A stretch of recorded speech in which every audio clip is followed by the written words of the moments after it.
নমস্কাৰ বন্ধু বান্ধৱীসকল, আজি বনালোঁ বৰপিঠাৰ এটা ৰেচিপি। ভাবিলোঁ আপোনালোককো শ্বেয়াৰ কৰোঁ। দেখিছেনে কিমান ধুনীয়াকৈ ফুলা ফুলাকৈ পিঠাবিধ উঠিছে। একেবাৰে সহজ আৰু কম সামগ্ৰীৰে হৈ যায়। তেন্তে আহকচোন মইনো কেনেকৈ বনালোঁ পিঠাবিধ আপোনালোককো দেখুৱাওঁ। নিশ্চয় আপোনালোকে জানেই, তথাপিও আৰু মই কেনেকৈ বনালোঁ দেখুৱাইছোঁ। এইফালে এয়া গুৰখিনি মই এনেকৈ মিহি মিহিকৈ কাটি লৈছোঁ।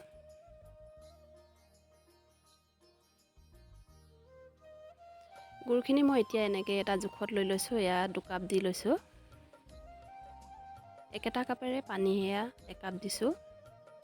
গুৰখিনি যিহেতু মই গেছত এতিয়া গৰম কৰি ল'ব লাগিব, মই এনেকৈ অকণমান পাক কৰি লৈছোঁ।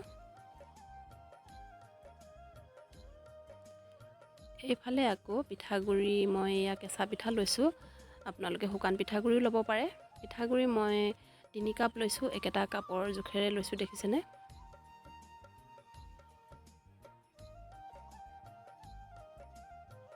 আৰু এয়া ময়দা আধা কাপতকৈ অকণমান বেছি দি দিছোঁ। আনফালে নিমখ দেখিছেনে অকণমান দিছোঁ বেলেঞ্চ ৰাখিবৰ বাবে। এতিয়া এইফালে গুড়ৰ পানীখিনি ঠাণ্ডা হোৱাতহে দিব আপোনালোকে, গৰমে গৰমে দি নিদিব দেই। এইখিনি মোৰ ঠাণ্ডা হোৱাতহে দিছোঁ। এতিয়া এইখিনি দেখিছেনে বেটাৰখিনি মোৰ ডাঠ হৈ আছে আৰু অকণমান পানী দিব লাগিব। ইয়াতে অকণমান পানী মিলাই দি দিছোঁ। এইখিনি ভালদৰে একদম ধুনীয়াকৈ মিহি হোৱালৈকে ফেটি ল'ব লাগিব। দেখিছেনে এনেকৈ ধুনীয়াকৈ ৰছী এডালৰ দৰে ওলাই অহাৰ দৰে আপোনালোকে এনেকৈ ৰাখিব লাগিব বেটাৰটো। এতিয়া মই এইখিনি 5-6 ঘণ্টামান বাবে ঢাকি থৈ দিম। এইফালে এয়া 6 ঘণ্টামানৰ পিছতে চাইছোঁ, দেখিছেনে বেটাৰটো মোৰ জোখতে আছে। যদি আপোনালোকৰ ডাঠ হৈ যায় অকণমান পানী দি আকৌ মিলাই ল'ব। মোৰ একেবাৰে ধুনীয়া জোখত আছে। এইফালে কেৰাহীখন পাতি ইয়াতে এতিয়া ৰিফাইন দি দিছোঁ। তেল মই সৰহকৈ দিব লাগিব, যিহেতু তেতিয়াহে পিঠাটো ধুনীয়াকৈ ফুলিব। এতিয়া মই এইখিনি তেলখিনি জোখত হৈছেনে নাই অকণমান দি চাইছোঁ। এয়া ওপৰলৈ লগে লগে উঠি আহিছে, দেখিছেনে। এনেকৈ উঠি আহোঁতে আপোনালোকে পিঠাবিধ দিব পাৰিব।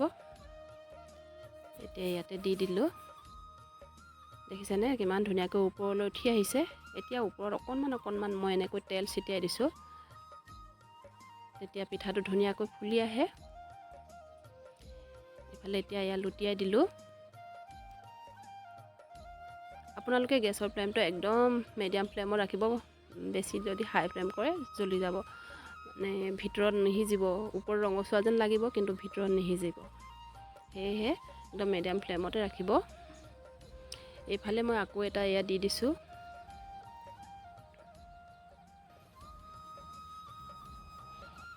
এয়া নমাই ল'লোঁ। এতিয়া এটা এটাকৈ গোটেইখিনি মই ধুনীয়াকৈ পিঠাখিনি বনাই ল'লোঁ।